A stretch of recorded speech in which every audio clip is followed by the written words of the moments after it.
Kabalo ko, problemado ka. Kwarta, gugma, trabaho. Kana mga butanga lang ba ang makapalipay nato diri sa kalibutan? Ay, ubasid do na pay lain, pero wa pa nato nasayran. Sa kabugat nga gidamo ragwa nay lami ibangon, sa kadagang gihuna-huna wa nay gana ikaon. Ambot unsaon kuni nga sugilanon, mas pabor pa man talikdan ni kisa sa ato bangon. Wa kay sultihan sa gusto nimong ipaabot, kay sayod kang walay bisan kinsa nimong makasabot.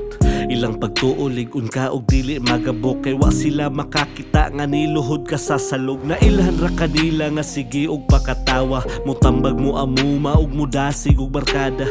Pero luyo ana wag yun sila matingala, katakatawa ra pero ako rang gidaladala. Ang lamas sa kinabuhing gitawag og pagsulay, tungod ani mas pabor ko nga sayong mupahuway. Maupay pagmataguol nakasugmang umabutay, makasulti ko nga kuyaw kag ikaw makalahutay. Di balansi ang tanan ang kinabuhi tikasan, bisan adunahan nganong aduna pa may apan. Duna kay sapi tinuod mapalit ni mo tanan, pero nganong sa gugmasahay diha ka makuwangan. Duna puy puno sa gugma kay tungod nagtinarong, kumpleto ang pamilya bisan gasudan ra og talong. Apan luyo sa kapait diha na makaingon, para makalingkawas sa laing nasod mo paingon. Adunay nanarbaho sa laing nasod, apan nangandoy nga makauli bahalag mukaon ra og balanghoy. Kay natunong sa agalon nga sige og panapat, akong pangutana asa og unsa man gyud ang dapat.